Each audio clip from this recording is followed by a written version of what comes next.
الحمد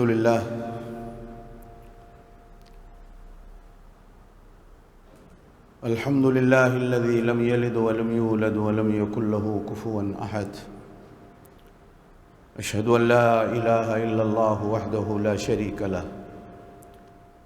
وأشهد أن سيدنا ونبينا وشفيعنا محمدًا عبده ورسوله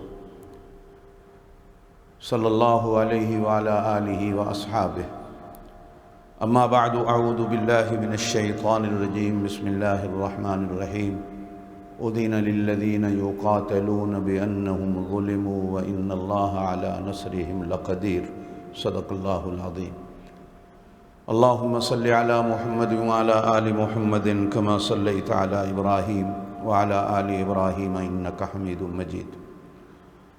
اللهم بارك على محمد وعلى آل محمد كما باركت على إبراهيم وعلى آل إبراهيم إنك حميد مجيد. تمام سامعین و ناظرین کو السلام علیکم ورحمۃ اللہ وبرکاتہ. آج کی گفتگو اپنی اس دعا سے شروع کرتا ہوں. عشرہ اخیر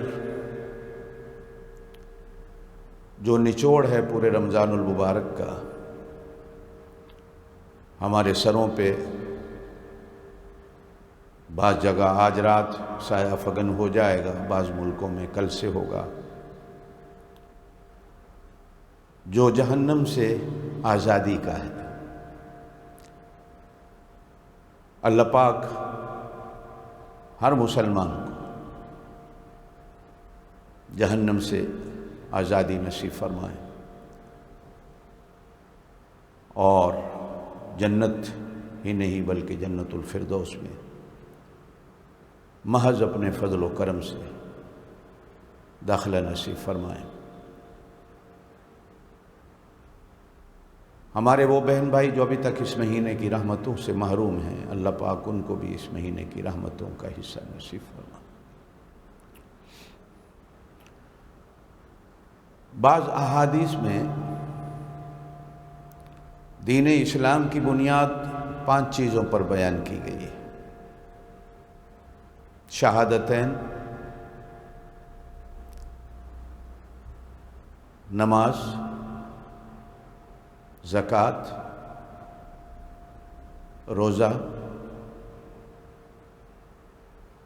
حج. ایک حدیث میں 6 چیزیں بیان کی گئی اور 6ٹھی چیز جہاد کو بیان کیا گیا. جیسے پہلے والی 5 چیزوں نے قیامت تک رہنا ہے، اس امت میں جہاد کے فریضے نے بھی قیامت تک رہنا.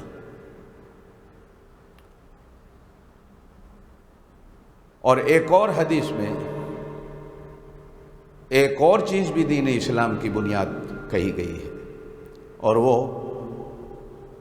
رزق حلال کے لیے محنت کرنا، رزق حلال کمانا. اسے بھی دین اسلام کی ایک حدیث میں بنیادوں میں شمار کیا گیا ہے. آج جو اصل میں میرا موضوع ہے وہ غزوہ بدر ہے، جسے قرآن نے یوم الفرقان کا نام دیا.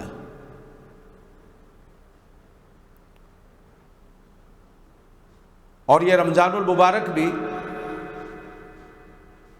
شہر فرقان ہے.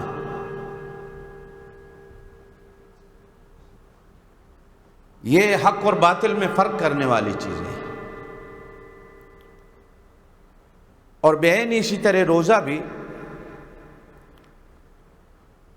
بندہ مومن اور بندہ منافق میں فرق کرنے والی چیز. اور بعین اسی طرح جناب سیدنا فاروق اعظم رضی اللہ تعالیٰ عنہ کو بھی زبان نبوت سے فاروق کا جو لقب ملا ہے، جدھر وہ ہوتے ہیں ادھر حق ہوتا ہے. اور جدھر وہ نہیں ہوتے ان کی دشمنی ہوتی ہے، ادھر نفاق اور کفر ہوتا۔ بدر کو یوم الفرقان کہا گیا کہ اس غزوے نے، اس موقع جہاد نے حق اور باطل کے درمیان فرق کر دیا تھا۔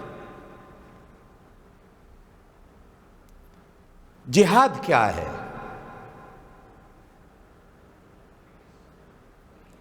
اصل میں بہت ساری غلط فہمیاں ہمارے غیر مسلم دوستوں کو جہاد کے بارے میں ہیں۔ شاید ہم آج تک ان کے سامنے جہاد کی حقیقت کو نہیں رکھ سکے کہ جہاد ہوتا کیا ہے۔ جہاد جہد سے بنا۔ جہد کہتے ہیں اپنی پوری طاقت اور قوت کو اعلاء کلمت اللہ کے لیے فقط اپنی جواں مردی اور بہادری کے لیے طاقت کا اظہار کرنا، وہ جہاد نہیں ہوتا۔ اپنی سلطنت کی وسعت کے لیے نیت جب یہ ہو، کسی کو مارنا، خود مرنا، یہ جہاد نہیں ہوتا۔ اپنی شجاعت، اپنی بہادری، اپنی نامآوری کو ظاہر کرنے کے لیے کسی کو مارنا یا مرنا، اسے جہاد نہیں کہا جاتا۔ عصبیت، قومیت، لسانیت، صوبائیت، اپنی قوم کے لیے، تعصبات کے لیے، لسانیت کے لیے مرنا اور مارنا، وہ جہاد نہیں ہوتا۔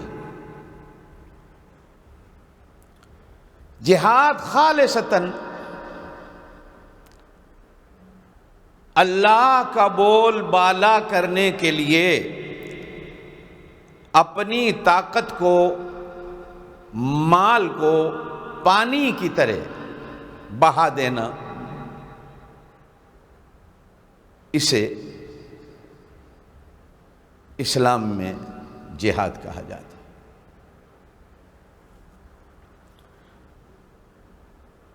پھر جہاد میں جانے کے لیے بھی کچھ شرطیں ہیں۔ نکلنا ہے تو خالصتاً اللہ کا نام لے کر، اتراتے ہوئے، اکڑتے ہوئے، کر و فر کے ساتھ، ڈھول باجے کے ساتھ، غرور اور تکبر کے ساتھ نکلنا بھی وہ جہاد میں نکلنا نہیں ہوتا۔ پھر جب جہاد میں نکلنا ہے، پھر آپس میں ایک دوسرے کے ساتھ نہیں لڑنا، ایک دوسرے کی ہر ضرورت کا خیال کرنا۔ پھر جہاد کا سارا وقت اللہ اور اس کے رسول کی اطاعت میں گزارنا۔ پھر جس کو جہاد کا امیر بنایا گیا، آج بھی کسی کو امیر بنانا، یہ بھی گویا کہ اللہ اور اس کے رسول کی طرف سے امیر بنانا ہے، اس کی بھی اطاعت کرنا۔ مقابلے کے وقت خالصتاً اپنی نیت کو صاف کر کے اللہ کے لیے لڑنا،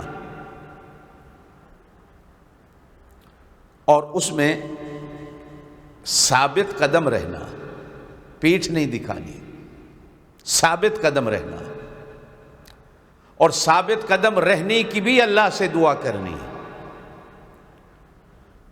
نہ اس نیت سے شہید ہونا ہے کہ لوگ مجھے شہید کہیں گے،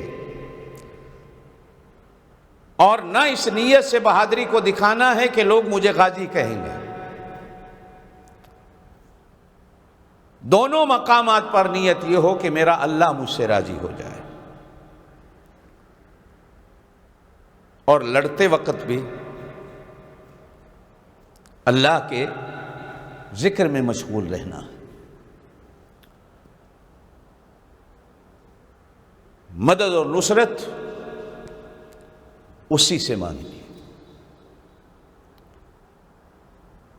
اور اگر جہاد کے موقع پر ہی نماز کا وقت ہو جاتا ہے، میں تفصیل میں نہیں جاؤں گا،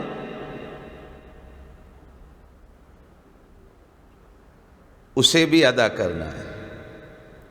وہ کس طرح ادا کرنا ہے وہ سورہ نساء میں اللہ پاک نے 5ویں سپارے میں پوری تفصیل سے بیان کیا ہے۔ پھر آگے جہاد کی 2 قسمیں بڑی ہیں۔ ایک جہاد وہ دفاعی جہاد کہلاتا ہے، کہ جب دشمن تمہارے اوپر چڑھ دوڑے، تمہارے شہروں کو، تمہاری عزتوں کو، تمہارے مال کو، تمہاری جانوں کو اپنے پیروں کے تلے روندنے کے لیے تمہارے سروں پہ آ جائے، اب تم نے دفاع کرنا ہے، اور اس دفاع کو بھی جہاد کہا جاتا ہے۔ عزت کو بھی بچانا ہے، مال کو بھی بچانا ہے، جان کو بھی بچانا ہے، وطن کو بھی بچانا ہے۔ اس لیے اگر ان ساری چیزوں پہ لڑتے ہوئے مارے گئے تو شہید کہلاؤ گے۔ یہ بڑی عجیب بات ہے ہماری شریعت میں، مال کے لیے، اس لیے کہ میں اس کے دفاع میں لڑ رہا ہوں، میں اپنی عزت کے دفاع میں لڑ رہا ہوں۔ مسلمان کی عزت اللہ کی عزت ہے، مسلمان کی عزت اللہ کے رسول کی عزت ہے، اور مسلمان کا مال بھی اپنا نہیں ہوتا، وہ بھی اللہ کا ہوتا ہے، مسلمان کی آل اولاد بھی اللہ کی ہوتی، یہ قرآن نے کئی جگہ کہا ہے، یہ سب اللہ کا مال ہے۔ اس لیے آج بھی کسی سیانے سے کبھی پوچھا جائے نا کتنے بچے ہیں، تو وہ سامنے سے جواب دیتا ہے سب اللہ کا مال ہے، اتنے ہیں اور یہ سب اللہ کا مال ہے۔ ہاں، غرور و تکبر والے سر اونچا کر کے کہہ دیتے ہیں اتنے ہیں، قُلْ إِنْ كَانَ آبَاؤُكُمْ وَأَبْنَاؤُكُمْ وَإِخْوَانُكُمْ وَأَزْوَاجُكُمْ وَعَشِيرَتُكُمْ وَأَمْوَالٌ اقْتَرَفْتُمُوهَا وَتِجَارَةٌ تَخْشَوْنَ كَسَادَهَا وَمَسَاكِنُ تَرْضَوْنَهَا أَحَبَّ إِلَيْكُمْ مِنَ اللَّهِ وَرَسُولِهِ۔ ایمان والا ہر چیز کی نسبت اللہ کی طرف کر دیتا ہے، اور اللہ کے نام پر ہر چیز کو قربان کر دیتا، اس وقت تک وہ قابل ایمان والا نہیں ہوتا جب تک ہر چیز اللہ کو نہ دے دے۔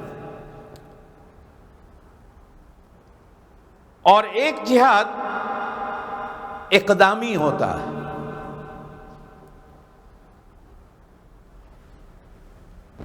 کہ جب اسلام اور اہل اسلام کی آزادی کو خطرہ ہو، جب اسلام اور اہل اسلام کے امن کا خطرہ ہو، امن کو خطرہ ہو جائے، اس وقت تلوار اٹھا کر امن کو قائم کرنے کے لیے میدان جہاد میں کودنا یہ مومن پر فرض ہو جاتا۔ دیکھیے،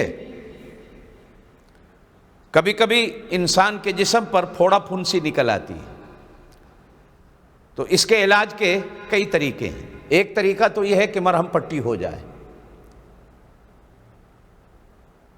اور ایک طریقہ یہ ہے کہ اس کے لیے نشتر اور ٹیکا لگے،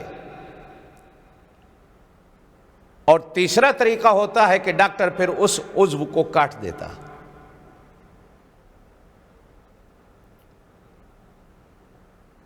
جہاد دفاعی ہو یا اقدامی ہو، کبھی کبھی یہ باطل، یہ کفر، یہ فسق، یہ نفاق، یہ جھوٹ، یہ ظلم پھوڑے پھنسی کی صورت میں آتا ہے تو پھر پٹی ضروری ہے، کبھی کبھی اس سے آگے بڑھتا ہے تو پھر نشتر ضروری ہے، پھر کبھی اس سے آگے بڑھتا ہے تو پھر اس عضو کو کاٹنا ضروری ہے۔ اور اللہ کی شان ہے کہ ڈاکٹر کو ہم خود پیسے بھی دیتے ہیں، اس ڈاکٹر کی تعریف بھی کرتے ہیں جو ٹانگ کو کاٹ دیتا ہے، جو نشتر لگاتا ہے اس ڈاکٹر کی ہم تعریف بھی کرتے ہیں، پیسے بھی دیتے ہیں، جو پٹی لگاتا ہے، مرہم کرتا ہے، ہم اس کو پیسے بھی دیتے ہیں، تعریف بھی کرتے ہیں۔ لیکن یہ بڑی عجیب بات ہے کہ جو طاقت کسی کے امن کو خراب کرنے کے لیے چڑھ دوڑے، اگر اس کی پٹی کے لیے میں نکلتا ہوں تو میں مجرم، میں اگر اس کو ٹیکا لگانے کے لیے نکلتا ہوں تو میں مجرم بن جاتا ہوں، اور میں اگر اس کے عضو کو کاٹنے کے لیے گھر سے نکلتا ہوں تو میں مجرم ہو جاتا ہوں۔ جناب نبی کریم علیہ الصلوۃ والسلام کی جتنے جہاد ہیں جن میں آپ صلی اللہ علیہ وسلم نے شرکت کی، انہیں غزوہ کہا جاتا ہے، اور جن میں رحمت دو عالم صلی اللہ علیہ وسلم نے خود تو شرکت نہیں کی، مجاہدین کو بھیجا ہے، انہیں سرایا کہا جاتا ہے۔ بس آپ یوں سمجھ لیں کہ سرایا یہ پٹی اور ٹیکے کا علاج ہے، اور غزوہ یہ عضو کو جب حد سے بیماری بڑھ جاتی ہے، کینسر جب بڑھ جاتا ہے، وجود میں آگے پھیلنا شروع ہوتا ہے، یہ شوگر کی بیماری ہے، ڈاکٹر انگوٹھے کاٹ دیتے ہیں، انگلیاں کاٹ دیتے ہیں، پھر ایک موقع آتا ہے ٹانگوں کو کاٹ دیتے ہیں۔ کبھی کسی نے اس ڈاکٹر کو برا نہیں کہا۔ آپ صلی اللہ علیہ وسلم کا خود شرکت فرمانا، رحمت دو عالم صلی اللہ علیہ وسلم، جن سے بڑا شفیق ڈاکٹر کوئی نہیں، جن سے بڑا شفیق حکیم کوئی نہیں، بنفس نفیس تشریف لے جانا، یہ اس بات کی غمازی کرتا ہے، نشانی کرتا ہے کہ بیماری بڑھ رہی ہے، پھر عضو کو کاٹنا پڑتا۔ جہاد فرض کب ہوا اور کیوں ہوا؟ 13 سالہ مکی زمانہ مسلمان پستا رہا، مسلمان ذبح ہوتا رہا، حتیٰ کہ شاید نگاہ آسمان نے ایسے ظلم ستم نہیں دیکھے ہوں گے کہ ایک اونٹ کے ساتھ ایک مظلوم کی ایک ٹانگ باندھ دی گئی اور دوسرے اونٹ کے ساتھ اس مظلوم کی دوسری ٹانگ باندھ دی گئی، اور یہ مظلوم مرد نہیں، یہ لڑنے والا نہیں، یہ ہتھیار بند نہیں، یہ تلوار اٹھانے والا نہیں، یہ خاتون ہے، یہ عورت ہے۔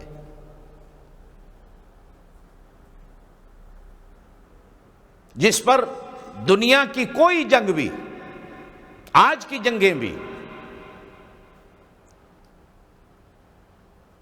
ظلم اور ستم کی اجازت نہیں دیتی UN کے قانون کے مطابق، لیکن ستم ہیں کہ مسلمان کی بہو بیٹیوں کی عزتیں آج بھی تار تار کی جا رہی ہیں،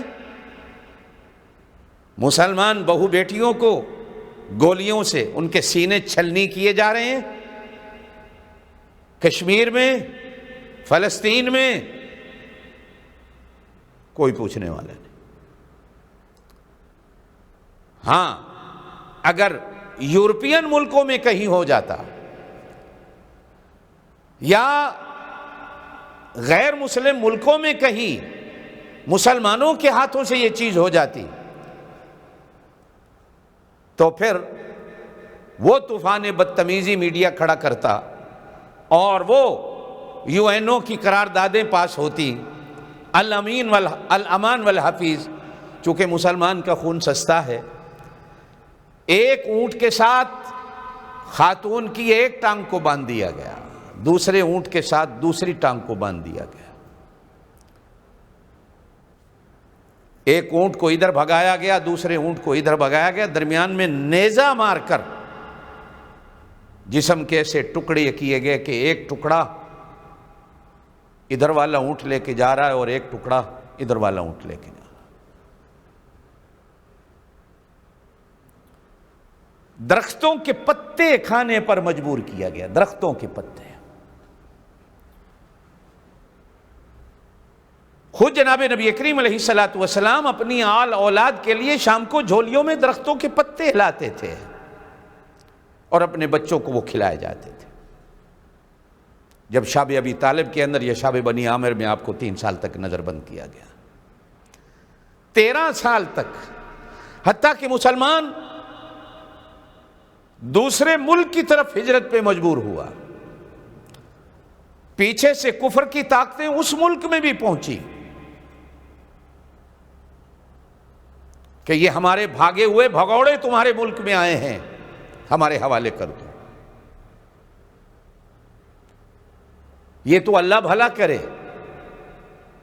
اس ملک کے حکمران کا، جس کو بعد میں اللہ پاک نے ایمان کی دولت سے بھی مالا مال فرمایا۔ موت اس کی حبشے میں ہوتی ہے، میرے پاک نبی صلی اللہ علیہ وسلم اس کا جنازہ مدینے میں پڑھتے ہیں، فرشتے میت کو اٹھا کر مدینے لاتے ہیں۔ اسے غیبانہ جنازہ نہیں کہا جاتا، میت اٹھا کے لائی جاتی ہے۔ شاید اسی کو مد نظر رکھتے ہوئے ہمارے کچھ مسلمان دوستوں نے غیبانہ نماز جنازہ کا بھی مسئلہ نکالا ہے، خیر ہے۔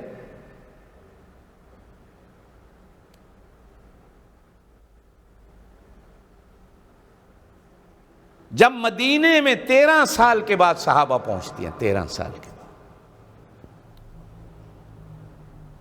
اب جب ان کے پاؤں زمین پہ ٹکتے ہیں تو کہا گیا اذن للذین یقاتلون بانہم ظلموا وان اللہ علی نصرہم لقدیر الذین اخرجوا من دیارہم بغیر حق۔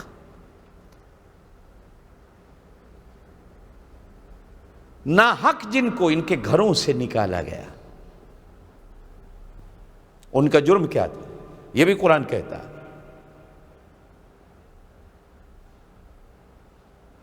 ان کا جرم یہ تھا کہ انہوں نے یوں کہا تھا کہ ہمارا معبود، ہمارا رب، ہمارے سجدوں کے لائق، ہمارے رکوع اور عبادات کے لائق، ہمارے قیام و قعود کے لائق صرف ایک اللہ ہی ہے۔ اور ان کا جرم کیا تھا؟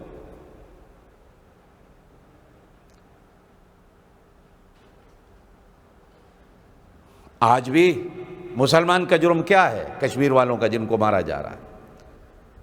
ایک بات کہہ کے میں آگے چلتا ہوں، ان پر ہندوستان کی حکومت نے کرفیو لگایا جو آج تک 9-10 مہینے ہو گئے چل رہا ہے۔ شاید کسی مظلوم بہن بیٹی کی ایسی آہ لگی کہ اللہ پاک نے پوری دنیا کو کرفیو میں مبتلا کر دیا۔ اور یہ تو جب کرونا ختم ہوگا تو پتہ چلے گا کہ کس کس ملک کا کتنا ستیہ ناش ہوا ہے۔ ہر وہ ملک جو طاقت رکھتا تھا روکنے کی نہیں روکا، ہر وہ ملک، چاہے وہ مسلمان تھا چاہے دوسرا تھا۔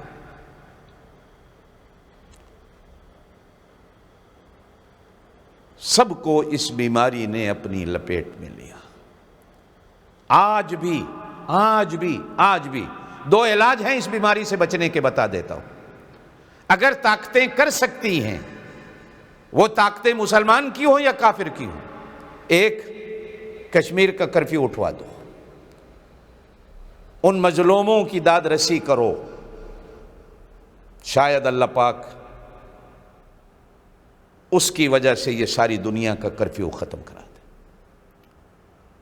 اور نمبر 2، یہ صابن سے ہاتھوں کو دھونا، یہ سینیٹائزر کو استعمال کرنا، ہم نے بھی وہی طریقے اختیار کیے جو دوسری طاقتوں نے ہمیں کہا کرنے کو، لیکن سب سے بڑی طاقت اللہ اور اس کے رسول صلی اللہ علیہ وسلم کی، کہ اگر یہ میری اس آواز کو مسلمان بھی اور غیر مسلم بھی صرف دن میں 5 وقت وہی اوقات جو نمازوں کے جو وضو میں اعضاء دھوئے جاتے ہیں آج سے شروع کر دیں. اللہ کی قسمیں لکھ کے دیتا ہوں اللہ پاک کورونا بیماری کو ختم کر دے گا. مسلمان بھی ادھر نہیں آیا بلکہ مسلمان نے کہا مسجدوں کو بند کر دو.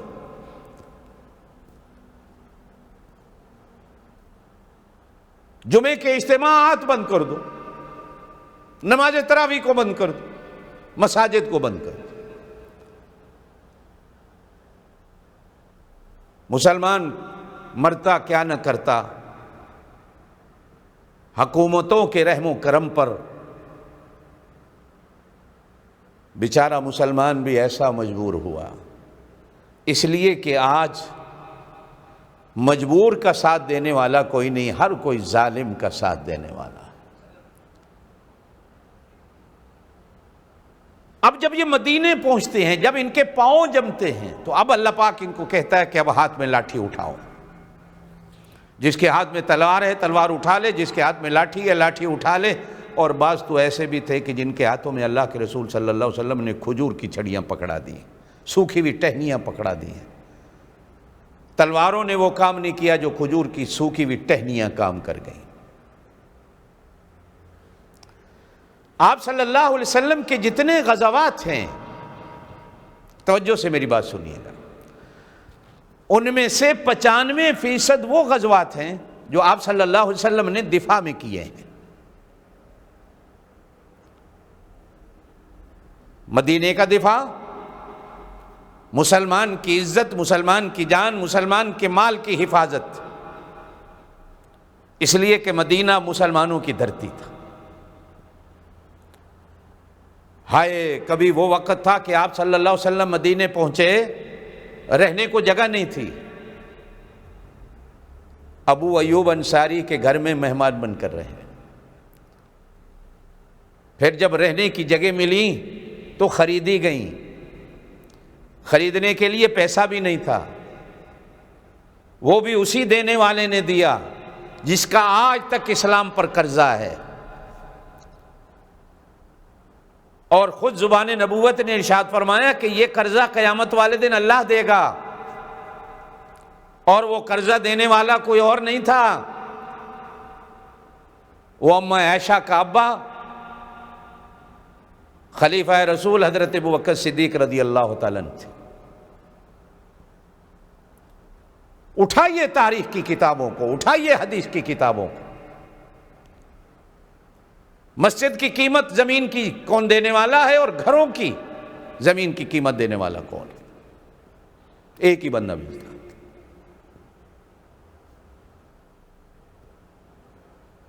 اور پھر جب مدینہ ثابت قدمی ہوئی مسلمانوں کی, جب آپ صلی اللہ علیہ وسلم نے اس دنیا سے پردہ فرمایا تو 9 لاکھ مربع میل پر لا الہ الا اللہ محمد الرسول اللہ پہنچ چکا تھا. یہ اس 10 سال کی جو مدینے کی زندگی ہے, 10 سال کی اس کی محنت ہے.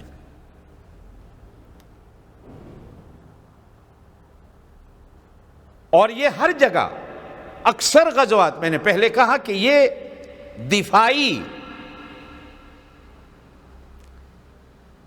ہاں غزوہ بدر جس پر میں بات کرنا چاہ رہا تھا, یہ پہلے میں نے افتتاح اسی بات سے کیا ہے کہ آپ کو پتہ چلے جہاد کیا ہے. جہاد آج تک ہے, قیامت تک رہے گا. جہاد قیامت تک منسوخ نہیں ہوگا. ہاں اگر آپ کہہ دیں کہ کلمہ شہادت منسوخ ہو جائے گا, نماز کا حکم منسوخ ہو سکتا ہے, زکوٰۃ کا حکم منسوخ ہو سکتا ہے, بلکہ جنہوں نے کہا کہ زکوٰۃ کا حکم منسوخ ہو گیا ہے, جناب صدیق اکبر رضی اللہ تعالیٰ عنہ جہاد کے لیے نکلے. کیا حج کا حکم منسوخ ہو سکتا ہے؟ نہیں. کیا روزہ منسوخ ہو سکتا ہے؟ کیا رزق حلال کے لیے محنت کرنے کا حکم منسوخ ہو سکتا ہے؟ جہاد کا حکم بھی منسوخ نہیں ہو سکتا۔ جہاد قیامت تک چلے گا۔ ہاں، ایک لانتی مرزا غلام احمد قادیانی آیا جس نے کہا کہ جہاد کا حکم منسوخ ہو گیا۔ نبی بھی نقلی، اس کے حکم بھی نقلی، اور اس کے ماننے والے بھی نقلی۔ الحمدللہ ہمارا اللہ بھی اصلی ہے، ہمارا نبی بھی اصلی ہے، ہمارا کلمہ بھی اصلی ہے، اور ہمارے دین کی بنیاد جن چیزوں پر کھڑی ہے وہ بھی اصلی ہے، اور ہم الحمدللہ گنہگار ضرور ہیں لیکن فخر سے کہتے ہیں کہ ہم اصلی مسلمان ہیں، ہم نقلی نہیں ہیں۔ اصل کھوٹا سکہ ہم نے رکھا ہی نہیں۔ اور ہمارا جو طبقہ ہے نا علماء دیوبند کا، بھائی ہم تو وہ ہیں جو ہر مسئلے کو بھی ٹھوک بجا کے دیکھتے ہیں قرآن و سنت کی کسوٹی پہ۔ ہمارے حضرت شیخ القرآن مولانا غلام اللہ خان مرحوم فرمایا کرتے تھے، اور ٹیکسلے سے مٹی کا بنا ہوا ایک مٹکا جا کر خریدتے ہو، گھڑا خریدتے ہو پانی ٹھنڈا کرنے کے لیے، اس زمانے میں 5-10 روپے قیمت تھی، تو اسے بھی بجا کے دیکھتے ہو، کھٹکا کے دیکھتے ہو، کہیں ٹوٹا ہوا تو نہیں آواز آ جاتی تھی۔ جب آواز صحیح لگتی تھی تو خریدتے تھے۔ آج وہ 100-200 کا ہوگا، 500 کا ہوگا، اتنا ہوگا، تو بھی ٹھوک بجا کے دیکھتے ہیں، ہر چیز کو ٹھوک بجا کے دیکھتے ہیں۔ بھائی ہم نے تو ہر مسئلے کو ٹھوک بجا کے دیکھتے ہیں قرآن و سنت پہ۔ یہ بالکل غلط ہے کہ ہم قیاس کی پیروی کرتے ہیں، اٹھا کر دیوار پہ مارتے ہیں اگر اس کے مقابلے میں ضعیف حدیث بھی آ جائے تو۔ یہ جھوٹا پروپیگنڈا ہے۔ ہمارے اکابرین نے ہر چیز کو ٹھوک بجا کے دیکھا۔ بحمداللہ ہم ہر چیز اصل رکھتے ہیں۔ اس جہاد نے قیامت تک رہنا ہے۔ پھر آگے جہاد کی اور قسمیں ہیں۔ ایک جہاد بالسیف بھی ہے، ایک جہاد بالقلم اور باللسان بھی ہے، اور ایک جہاد بالنفس بھی ہے۔ جہاد بالسیف جہاں ضرورت ہوتی ہے، میں نے پہلے کہا جب جوڑ کاٹنا پڑتا ہے تو جہاد بالسیف وہاں ہوتا۔ تامرون بالمعروف وتنہون عن المنکر، جب برائی کو ہوتا دیکھو، ہاتھ سے روکنے کی طاقت رکھتے ہو تو ہاتھ سے روک لو، زبان سے روکنے کی طاقت رکھتے ہو تو زبان سے روک لو، اگر یہ دونوں طاقتیں نہیں تو پھر کم از کم دل میں اس سے نفرت کا اظہار کرو۔ ہائے ایسے ہوا ہے، میں کر سکتا ہوتا تو یہ کر لیتا، لیکن کیا کروں، مجبور ہوں، میرے ہاتھ بندھے ہوئے ہیں۔ اور کبھی کبھی یہ ہوتا ہے، ہر جگہ بھی تلوار اٹھانے کی نہیں ہوتی۔ خلفائے راشدین کے زمانہ میں جب فوجیں نکلتی تھیں تو حکم ہوتا تھا، سنیے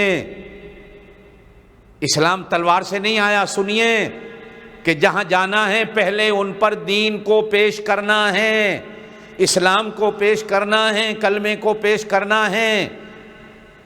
اگر وہ کلمہ قبول کر لیں تو جی بسم اللہ، اگر قبول نہیں کرتے تو پھر ان سے کہو کہ ذمہ بننا قبول کر لو، ہمارے ماتحت رہنا قبول کر لو۔ اگر وہ بھی قبول نہیں کرتے اور وہ تمہیں دعوت مبازرت دیتے ہیں لڑنے کی تو پھر تلوار اٹھانی ہے۔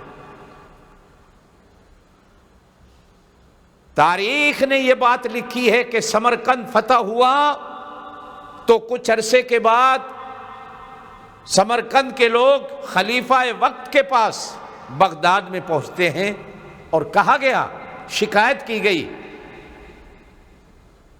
کہ سمرقند کو جو فتح کیا گیا ہے وہ اسلامی طریقے سے نہیں کیا گیا، کہ ہمیں کسی نے پہلے کلمہ پیش نہیں کیا. جب تحقیق کی گئی تو پتہ چلا تو خلیفہ وقت نے حکم دیا مسلمان حکمرانوں کو کہ سمرقند کو چھوڑ کے باہر نکل جاؤ، اسلامی طریقے کو اپناؤ. اب باہر نکلے، اب ان کو اسلام کی دعوت دی. اسلام تو وہ پہلے ہی قبول کر چکے تھے. اب جب اس طریقے کے مطابق اسلام کی دعوت دی گئی، اب انہوں نے کہا اہلاً و سہلاً و مرحبا. ہم نے تو صرف اسلام کا وہ نظام عدل دیکھنا تھا، وہ کیا ہے کہ مسلمان جس علاقے کو فتح کرتے ہیں، پیغمبر دو جہاں صلی اللہ علیہ وسلم کی تعلیمات کیا ہیں. اور اگلی بات، مسلمان فوجیں جہاں جاتی تھی ہدایات میں ہدایات ہوتی کہ جس گاؤں میں، جس شہر میں مساجد کے مینار دیکھنا، ان سے لڑنا نہیں. جو تمہارے مقابلے میں تلوار اٹھائیں، کلمہ پیش کرنا ہے. پھر ان کو ماتحت رہنے کی ہدایت کرنی ہے. مظلوموں پر، عورتوں پر ہاتھ نہیں اٹھانا، بچوں پر ہاتھ نہیں اٹھانا، بیماروں پر ہاتھ نہیں اٹھانا. اور جو تمہارے مقابلے میں ہتھیار نہ اٹھائیں، ان کے سروں پر بھی ہتھیار نہیں اٹھانا. جہاد بالنفس، جہاد بالقلم، جہاد باللسان، یہ سارے کے سارے جہاد بالسیف کے تحت آ جاتے ہیں. جب انسان مجاہد بالسیف بنتا ہے تو خود بخود ہی وہ نفس کو مارنے والا بن جاتا ہے. وہ خود بخود ہی زبان کا بھی اور قلم کا بھی مجاہد بن جاتا ہے. کتنے ایسے لوگ تاریخ اسلام میں گزرے ہیں کہ جنہوں نے ایک نماز بھی نہیں پڑھی، ایک بار بھی کوئی نیکی کا کام نہیں کیا. میدان جہاد گرم ہے، ایک آدمی آتا ہے کھجوریں کھاتا ہوا، حضور پاک صلی اللہ علیہ وسلم سے کہتا ہے محمد آپ بہت اچھے ہو، میرا دل کرتا ہے میں آپ کی فوجوں میں شامل ہو کر آپ کے دشمنوں سے لڑوں. اگر میں لڑوں اور میں مارا جاؤں یا بچ جاؤں تو مجھے کیا ملے گا؟ کہا کچھ بھی نہیں ملے گا. ہماری طرف سے ہو کر لڑنے کا سب سے بہترین طریقہ یہ ہے کہ پہلے کہو لا الہ الا اللہ محمد الرسول اللہ، پھر لڑو. مارے جاؤ گے تو شہید کہلاؤ گے، اور شہید کا درجہ یہ ہے، بچ جاؤ گے تو غازی کہلاؤ گے. وہ کھجوریں پھینکتا ہے، کھجور ہی کی لاٹھی کو تلوار بناتا ہے، میدان کارزار میں کود جاتا ہے، لڑتے لڑتے شہید ہو جاتا ہے. رحمت دو عالم صلی اللہ علیہ وسلم کو خبر ملتی ہے تو رحمت دو عالم صلی اللہ علیہ وسلم اپنی زبان حق سے ارشاد فرماتے ہیں دیکھو اس نے کوئی نیکی کا کام سوائے اس کے نہیں کیا، یہ سیدھا جنت میں چلا گیا، یہ سیدھا جنت میں چلا گیا. ایک غزوہ بدر جو ہے، آپ صلی اللہ علیہ وسلم کا نکلنا کسی اور غرض سے تھا، اللہ پاک نے کرا کچھ اور دیا. اس لیے کہ مسلمان کی زندگی تو حکم خدا پہ چلتی ہے. میرے ہاتھ میں کیا ہے یا آپ کے ہاتھ میں کیا ہے؟ ہماری تار تو اس کے ہاتھ میں ہے، جدھر چاہے وہ موڑ دے، روشنی کر دے اندھیرا کر دے، یہ بھی اسی کے ہاتھ میں ہے. آپ صلی اللہ علیہ وسلم کو مدینے میں صرف اتنی خبر ملی، یہ سن 2 ہجری ہے،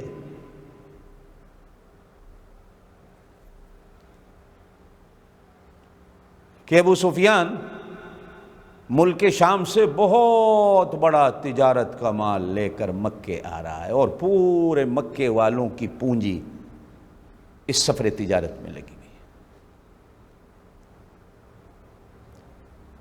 تو آپ صلی اللہ علیہ وسلم نے صحابہ کرام سے فرمایا اچھا موقع ہے، اچھا موقع ہے کہ اس قافلے پر ہاتھ مارا جائے. بہت سارا مال غنیمت ہاتھ آئے.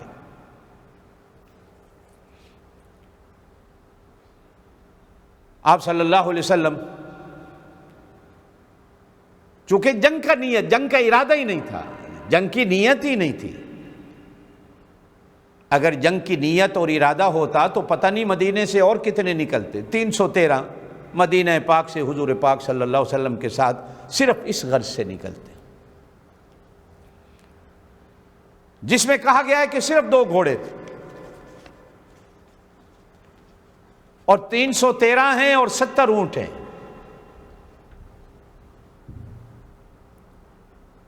صرف 6 آدمیوں کے پاس تلواریں ہیں، 8 زرے ہیں، 313 پھر سننا 313 گھوڑے 2،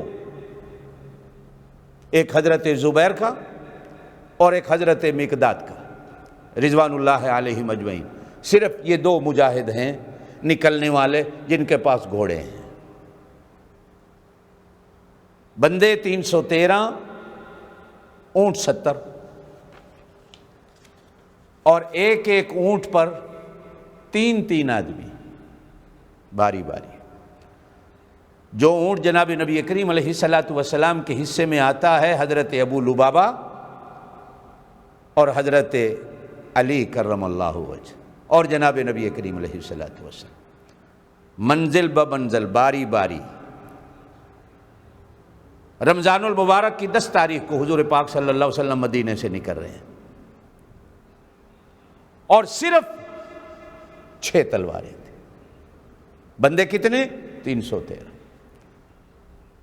زرے کتنی؟ 8، جن میں 72 مہاجرین ہیں جو مکے سے ہجرت کر کے مدینے آئے تھے۔ مسلمانوں کی 3 جماعتیں ہیں جو قرآن بیان کرتا ہے، اور جنت میں جانے والے صرف یہی 3 ہیں۔ توجہ سے سننا، 11ویں سپارے کا 2 رکوع شروع ہوتا ہے والسابقون الاولون من المہاجرین والانصار، مہاجرین اور انصار، والذین اتبعوہم بإحسان، جو ان دونوں کی تابعداری کرنے والے، رضی اللہ عنہم ورضوا عنہ وأعد لہم جنات تجری تحتها الانہار خالدین فیہا ابدا ذلک الفوز العظیم۔ جنت میں 3 جماعتوں نے جانا ہے، اس امت کی 3 جماعتوں نے، مہاجرین جو مکے سے ہجرت کر کے مدینے آئے، انصار جو مدینے والے تھے جنہوں نے مہاجرین کو پناہ دی، اور ان دونوں جماعتوں سے پیار کرنے والا، ان دونوں جماعتوں کے سامنے عقیدت کا سر جھکا دینے والا، ان کے پیچھے پیچھے چلنے والا۔ مہاجرین 72 ہیں، باقی انصار۔ آپ صلی اللہ علیہ وسلم مدینے سے نکلتے ہیں، آج بھی مدینہ پاک سے آپ گورنر ہاؤس کی طرف آئیں، جدھر مسجد بلال ہے، مسجد قباء کا راستہ لیں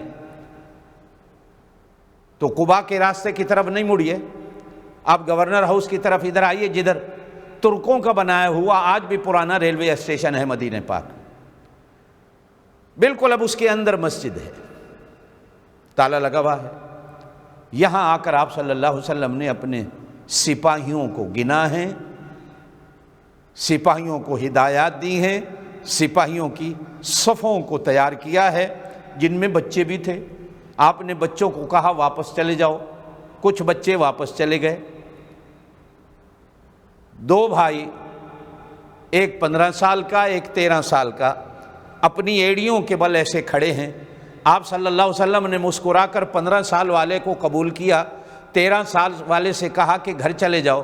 اب اس کے چہرے پر افسوس کے ایسے علامات ظاہر ہوئیں، اور وہ زبان حال سے بولا، یا رسول اللہ صلی اللہ علیہ وسلم، یہ آپ نے میرے بھائی کو تو قبول کر لیا ہے، جبکہ میں اس سے طاقت میں زیادہ ہوں، بہادری میں زیادہ ہوں، آپ تجربہ کر لیں، ہماری کشتی کرا لیں، اگر میں نے اسے گرا دیا پھر تو آپ قبول کر لیں گے۔ آپ صلی اللہ علیہ وسلم، اللہ پاک نے دل میں سب کچھ ڈال تو دیا تھا، بتا تو دیا تھا کہ یہ کیا ہے۔ فرمایا اچھا بھائی، مسکرا کر فرمایا کشتی کر لو۔ اب جب کشتی کرنے کے لیے دونوں کھڑے ہوئے تو چھوٹے نے بڑے کے کان میں کہا، بھیا تو قبول ہو گیا ہے، اللہ اور اس کے رسول نے تجھے قبول کر لیا ہے۔ ہائے جب ماں کو پتہ چلے گا تو میری ماں کے دل پہ کیا گزرے کہ میں قبول نہیں ہوں۔ شہید ہوں گے تو دونوں ہوں گے، غازی بن کے آئیں گے تو اکٹھے آئیں گے۔ تو چلا گیا، میں پیچھے کیا کروں گا؟ گر جا۔ اب بڑا بھائی بھی بھائی وہ تھے، اللہ ہمیں بھی بھائیوں کی، بڑے چھوٹوں کی عزت کی توفیق دے، آمین کہہ دیں۔ اب تو بھائی ایک ہی ماں کی کھوک سے جنم لینے والے گھر کی دیواریں بن گئیں، وہ ادھر نہیں آتا، وہ ادھر نہیں آتا، دشمنیوں کی دیواریں ایسی کھڑی ہو گئیں بھائیوں کے درمیان، خون سفید ہو گئے، خون سفید۔ بہنیں ہیں، مدتیں ہو گئیں، دروازے کھول کے بیٹھی ہیں، بھائی آئیں گے، بھائی ناراض، بہن بھائیوں کو چھوڑیے، ماں سسک رہی ہے، بیٹے پوچھنے نہیں کرتے، باپ کی نگاہیں ہر وقت دروازے پہ کھڑی ہیں، کب میرے بیٹے آئیں، بیٹے کوئی نہیں۔ اب بڑا گر جاتا ہے تو چھوٹا سینے پہ بیٹھ جاتا ہے، زور سے کہتا ہے یا رسول اللہ فدا ہو امی و ابی۔ کروڑوں بار درود و سلام اللہ کے پاک نبی صلی اللہ علیہ وسلم پر۔ درختوں کے پتوں سے زیادہ، پانی کے قطروں سے زیادہ، آسمان کے ستاروں سے زیادہ، جانوروں کی اون کی بالوں سے زیادہ درود و سلام لا تعداد، بے حساب۔ مسکرا کر فرمایا میں سمجھ گیا ہوں، چلو ہم نے تمہیں بھی قبول کیا۔ اب یہ 313 کا قافلہ باری باری اونٹوں پہ سوار ہوتا ہو۔ حضرت علی اور حضرت ابو لبابہ کہتے بھی ہیں حضور پاک صلی اللہ علیہ وسلم سے یا رسول اللہ آپ سوار رہے ہیں، ہم پیدل چلیں۔ حضور کہتے ہیں کیا تم مجھ سے چلنے میں زیادہ تیز ہو؟ بھائی جب تقسیم کی ہے تو پھر نبی بھی اسی تقسیم پہ چلیں گے صلی اللہ علیہ وسلم۔ یہ عدل و انصاف ہے، یہ عدل و انصاف ہے، یہ صحابہ سے پیار ہے، یہ محبت کے تقاضے ہیں، یہ بڑے چھوٹوں کا دل بڑا کرتے ہیں۔ اللہ ہمارے بڑوں کو بھی ایسا کر دے کہ وہ چھوٹوں کے دل بڑے کریں۔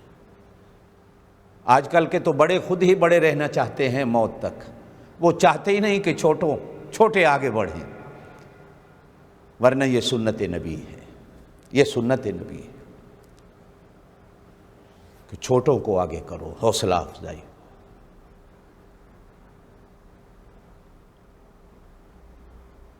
اتنے میں ابو سفیان کو بھی فکر تھی کہ مال بہت ہے اور کہیں مسلمان مال غنیمت سمجھتے ہوئے راستے میں مٹھ بھیڑ نہ کر بیٹھے۔ اس نے بھی جاسوس چھوڑے ہوئے تھے اور آپ صلی اللہ علیہ وسلم نے بھی جاسوس چھوڑے ہوئے تھے کہ قدم قدم پہ خبر ملتی رہے۔ اب اسے پتہ چلا کہ مسلمان مدینے سے نکل چکے ہیں، اس نے راستہ بدلا،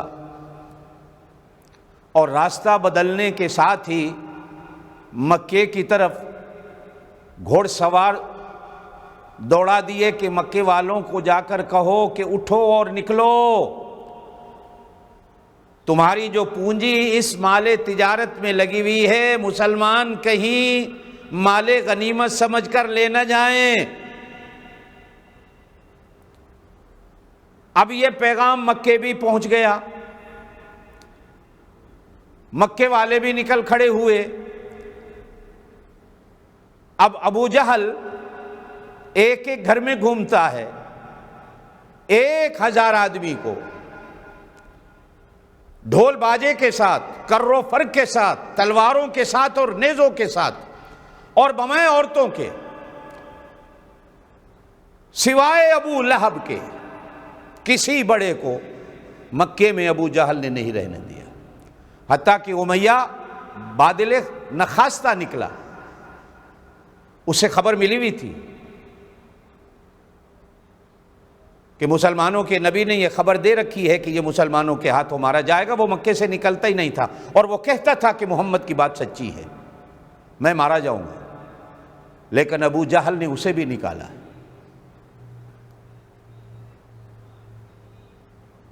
یہ بھی نکلے ہیں، آپ صلی اللہ علیہ وسلم مدینے سے نکلے ہیں، راستے میں ایک وادی صفرا آتی ہے، آج بھی وہ وادی ہے۔ آپ صلی اللہ علیہ وسلم وہاں پہنچتے ہیں تو جاسوسوں نے خبر دی کہ ابو سفیان کا قافلہ تو بچ بچا کے نکل گیا، لیکن ایک دوسرا قافلہ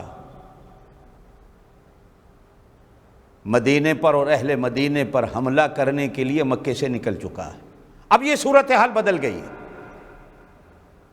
کوئی یوں نہ سمجھے کہ آپ صلی اللہ علیہ وسلم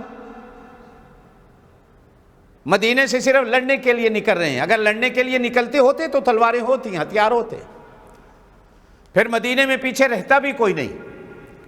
شاید اسی وجہ شرعی مسئلہ ہے کہ جو جنگ بدر میں شریک نہیں ہوئے ان سے پوچھ گچھ نہیں ہوگی، اور کچھ ایسے تھے کہ جن کو حضور صلی اللہ علیہ وسلم نے خود مدینے میں رہنے کا کہا، حکم دیا۔ مقام صفرا پاک را کر حضور صلی اللہ علیہ وسلم نے حضرت ابو لبابہ کو بھی پیچھے مدینے میں امیر بنا کر بھیجا، امام بنا کر بھیجا کہ تم واپس پلٹ جاؤ۔ لہٰذا جنگ بدر میں مال غنیمت میں سے ان کا حصہ بھی نکالا۔ حضرت عثمان غنی رضی اللہ تعالیٰ عنہ کو یہ کہہ کر اجازت دی کہ تمہاری گھر والی میری لخت جگر شدید بیمار ہے، تیمارداری کرو، ان کا بھی حصہ مال غنیمت سے نکالا ہے، اور آپ صلی اللہ علیہ وسلم نے ان کو بھی بدریین میں شمار کیا۔ اب یہاں خبریں ایسی آئیں کہ ساری صورتحال یکسر پلٹ جاتی۔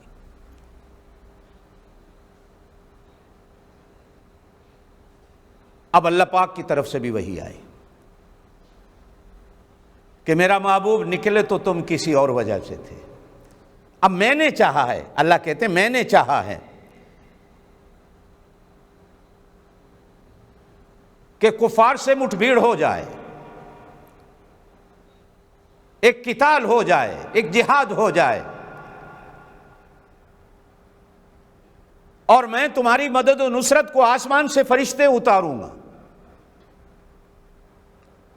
میں چاہتا ہوں کہ جن مظلوموں کو مکے سے نکالا گیا صرف اس جرم میں کہ یہ اللہ کو ماننے والے تھے،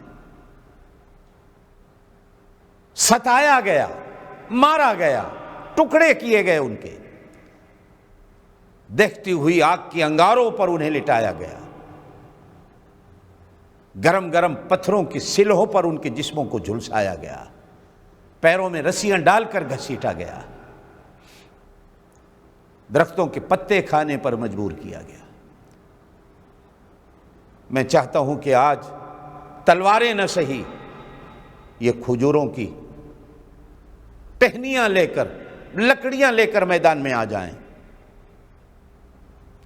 وہ لاٹھی مارنے سے پہلے ہی فرشتے کفار کی گردنوں کو کاٹ کے رکھ دیں گے۔ اب آپ صلی اللہ علیہ وسلم نے صحابہ کرام سے مشورہ کیا۔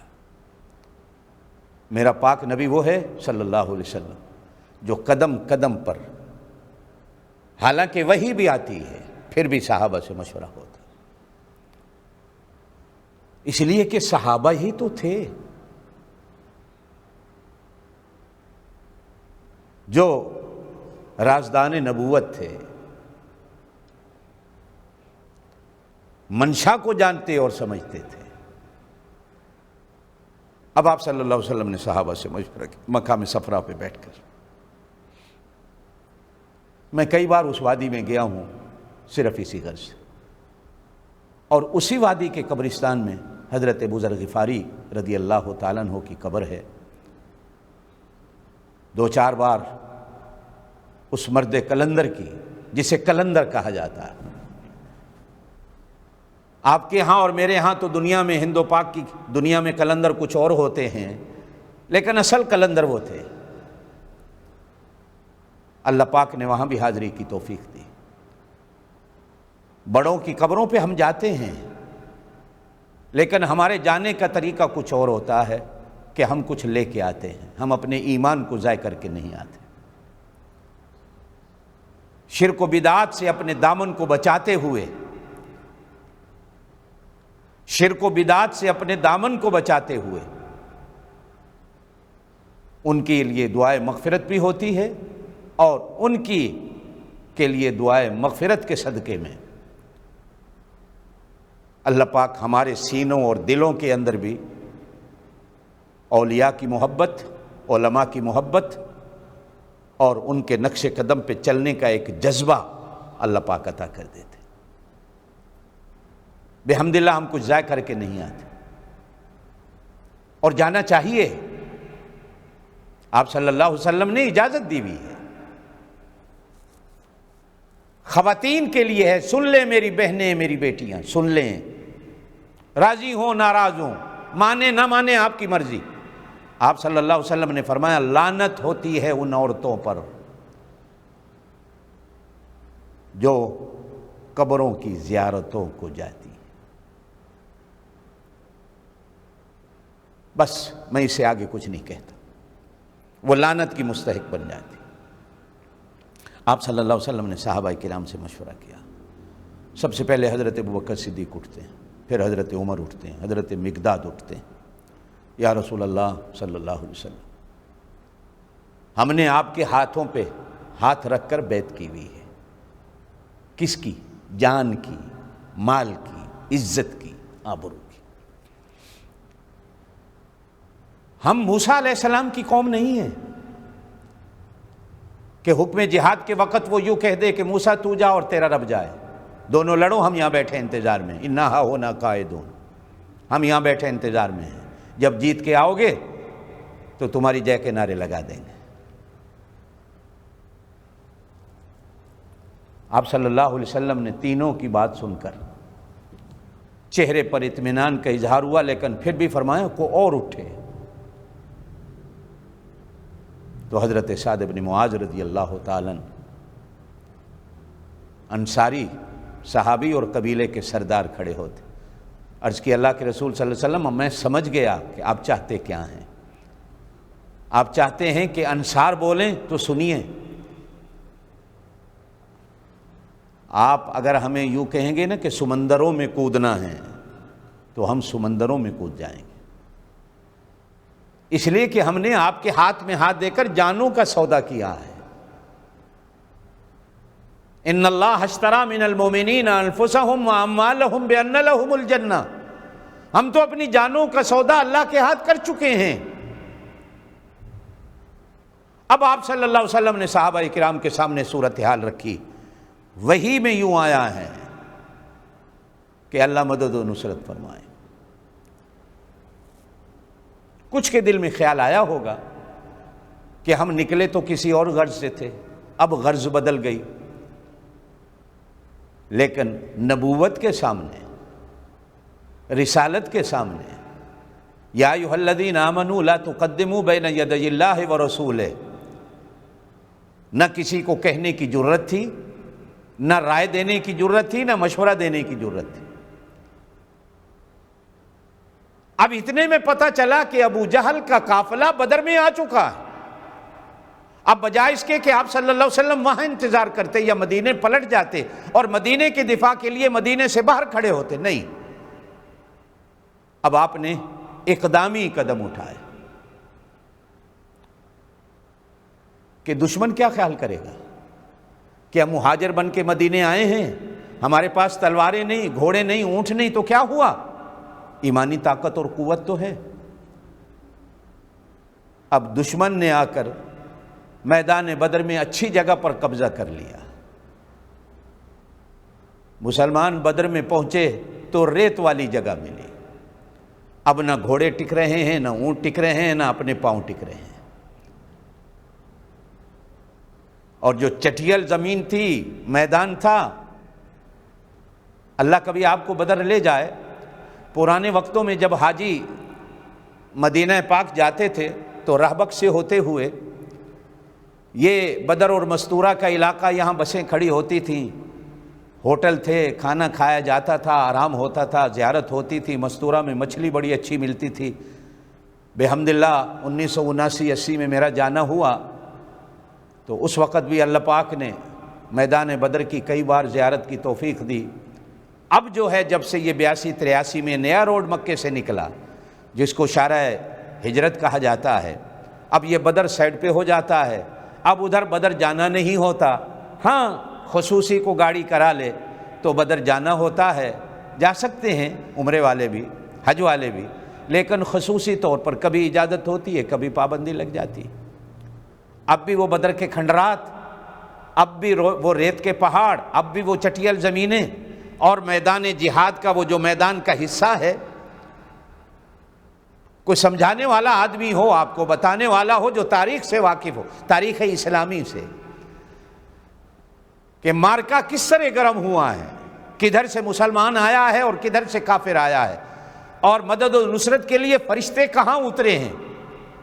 میں جب جاتا ہوں تو پوری ایک وہ اسٹوری، وہ فلم سامنے ہوتی ہے، وہ منظر سامنے آتا ہے، تو حقیقت اگر آپ کو بتاؤں تو حقیقت میں گم ہو جاتا ہوں کہ کاش کاش کاش میں صرف اتنا نہیں کہتا کہ میں اس زمانے میں ہوتا، اللہ اس زمانے میں پیدا کرتا تو ساتھ یہ ضرور ہوتا کہ اللہ مجھے کلمہ دے دیتا، محمد مصطفیٰ صلی اللہ علیہ وسلم کا غلام بنا کر میدان بدر میں جانے کی توفیق دے دیتا۔ اس لیے کہ جو بدر میں گیا ہے اس سے کسی گناہ کی پوچھ گچھ نہیں ہے۔ آپ صلی اللہ علیہ وسلم نے ارشاد فرمایا بدر میں جانا ہی، لڑنا ہی، یہ سارے گناہوں کا کفارہ ہے، چاہے وہ گناہ اگلے ہیں چاہے پچھلے ہیں۔ حتیٰ کہ بدری صحابیوں سے اگر غلطیاں بھی ہوئیں تو آپ صلی اللہ علیہ وسلم نے یہ کہہ کے چھوڑ دیا، عمر اسے چھوڑ دو، یہ بدری ہے، یہ بدر میں شریک ہونے والوں میں سے، یا بدر میں شریک ہونے والوں کو یہ خبر ملی ہے، یا صدقے جاؤں زبان نبوت نے کئی بار حضرت عثمان غنی کو یہ خوشخبری دی ہے، کئی بار، کہ تیرا اللہ نے ہر جرم معاف کر دیا، اس کے بعد بھی کوئی ہوگا تو تیری پوچھ گچھ نہیں ہونی۔ ہے وہ لوگ نام نہاد مفکر جو آج ترازو لے کر بیٹھ کر حضرت عثمان غنی کے ایمان کو تولتے ہیں، بدریین صحابیوں کے ایمان کو تولتے ہیں۔ کاش کاش کاش پاک نبی صلی اللہ علیہ وسلم کے ان ارشادات کو سامنے رکھ لیتے کہ بدری کا درجہ کتنا، عشرہ مبشرہ کے بعد 313 کا درجہ ہے، اور وہ تھے، یہ بعد میں آتا ہوں کہ آپ صلی اللہ علیہ وسلم نے ساری رات سجدے میں سر رکھ کر دعا میں ایک ہی جملہ کہا کہ اللہ یہ 313 میری ساری پونجی ہے، یہ میرا سرمایہ ہے، یہ میری محنت ہے، یہ میری دولت ہے جو آج میں نکال کر مدینے سے بدر میں لایا ہوں، اور اگر یہ آج سارے اس میدان میں کٹ گئے اور شہید ہو گئے تو پھر اللہ سن لے نبی کی بات، قیامت تک تیرا سجدہ کرنے والا کوئی نہیں آئے گا، قیامت تک لا الہ الا اللہ پڑھنے والا کوئی نہیں آئے گا، اس لیے کہ یہ نبوت کی پوری محنت ہے، 13 سال مکے کی اور 1 سال یہ مدینے کا ہے، یہ پوری پونجی اور سرمایہ۔ اگر یہ ان تہلک ہذہ العصابہ، اگر یہ گروہ آج ہلاک ہو گیا تو پھر قیامت تک تجھے الہ کہنے والا کوئی نہیں آئے۔ او بھائی قیامت تک لا الہ الا اللہ کی بنیاد ان 313 کے سروں پہ ہے۔ یہ آج آپ اور میں جو کلمہ پڑھ رہے ہیں نا، یہ صدقہ ہے ان 313 کا، اور ہر قیامت تک آنے والا جو کلمہ پڑھنے والا ہے وہ انہی 313 کے صدقے میں کلمہ پڑھ رہا ہے۔ کاش ان مفکرین کو تاریخ کے پیچھے چل پڑے، فلاں نے یوں لکھا، فلاں نے یوں لکھا، فلاں نے یوں لکھا۔ زبان نبوت پر کسی کا اعتماد اور اعتبار نہیں رہا، قرآن کی آیات پر کسی کا اعتبار اور اعتماد نہیں رہا۔ وَشَاوِرُهُمْ فِي الْأَمْرِ، آپ صلی اللہ علیہ وسلم کو حکم ہوتا ہے مشورہ کرنا ہے، آپ انہی سے مشورہ کرتے ہیں۔ اب یہ 313 جن کے پاس صرف 2 گھوڑے ہیں، 6 تلواریں ہیں، 8 زریں ہیں، 70 اونٹ میدان بدر میں پہنچتے ہیں کہ راستے میں ہو جائے، اب پیچھے کیا ہٹنا ہے، یا یہیں کیوں انتظار کرنا ہے؟ جب انہوں نے وہیں پڑاؤ ڈالا ہے تو پھر چلتے ہیں، اس لیے کہ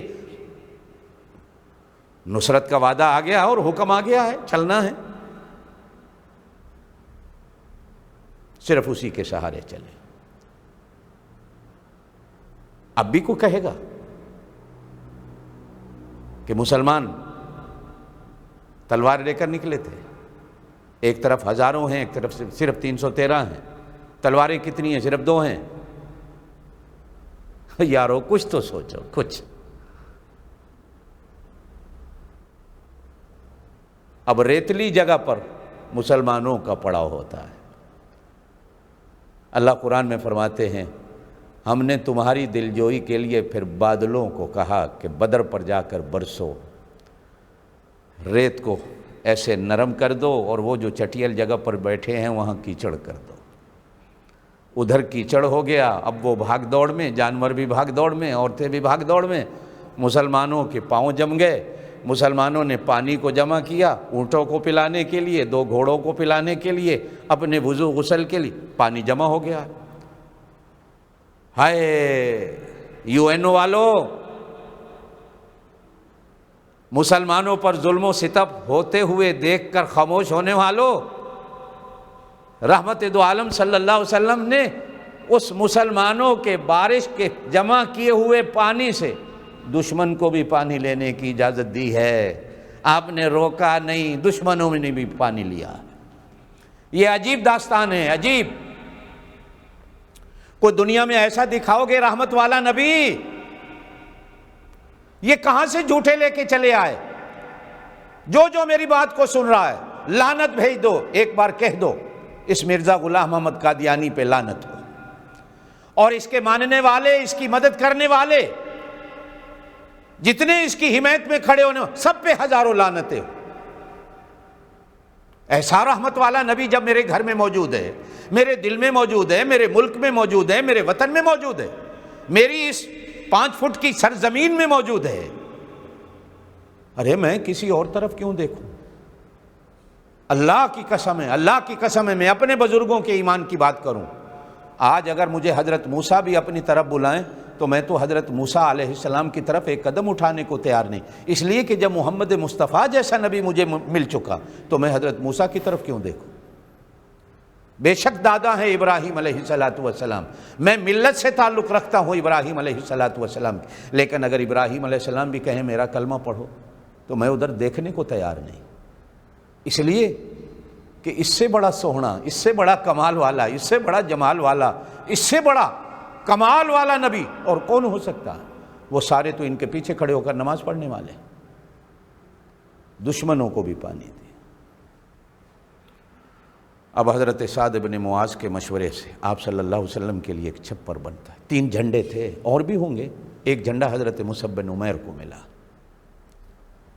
ہے حضرت مصعب بن عمیر کون؟ جن کو آپ صلی اللہ علیہ وسلم نے مدینے میں مکے سے استاد بنا کر پہلی بیعت کے وقت وہ جو 7 مسلمان ہوئے تھے ان کے ساتھ بھیجا ہے کہ جاؤ ان کو قرآن بھی پڑھانا ہے اور مدینے میں دین کی دعوت۔ یہ پہلا استاد تھا جو مدینے میں آیا، اور حضرت حمزہ کے ساتھ میدان احد میں شہید ہوتے ہیں، ان کا مزار بھی وہیں حضرت مصعب بن۔ ان کے ہاتھ میں آپ صلی اللہ علیہ وسلم نے جھنڈا دیا،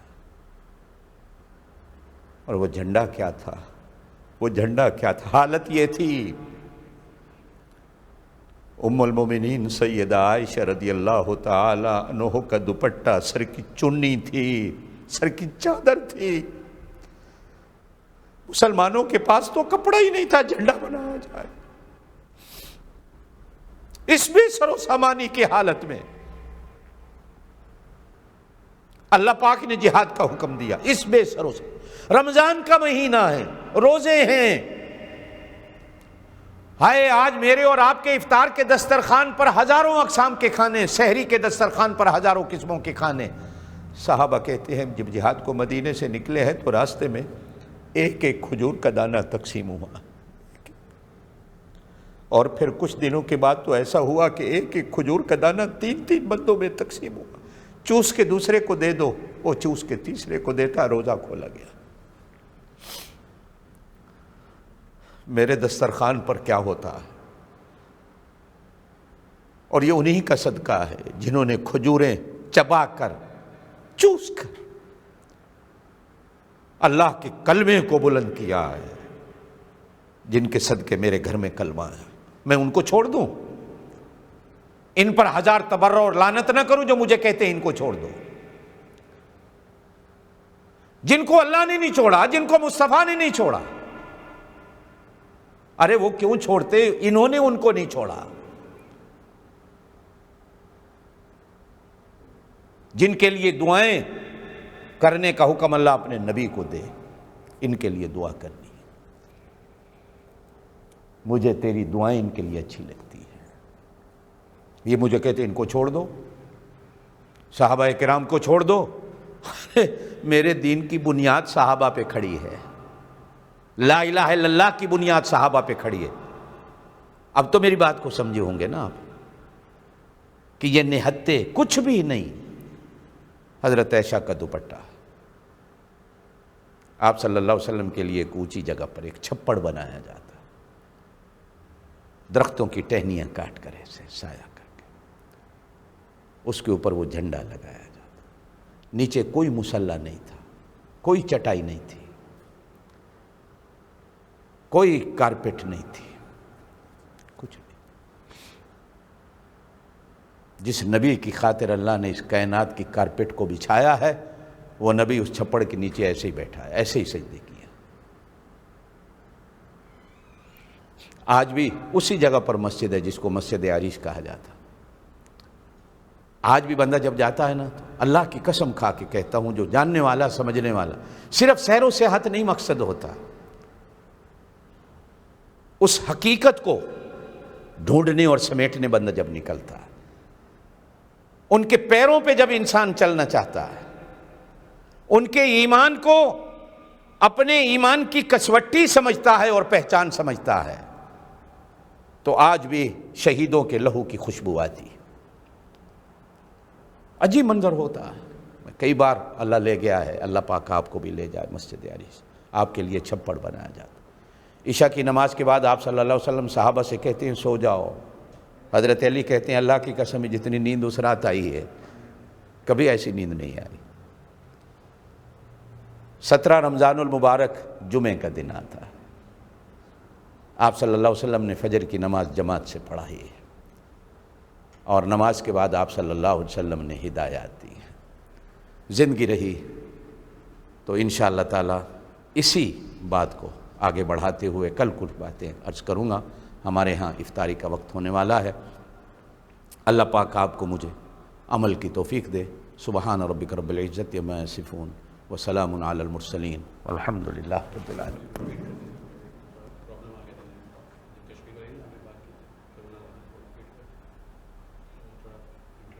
کل صحیح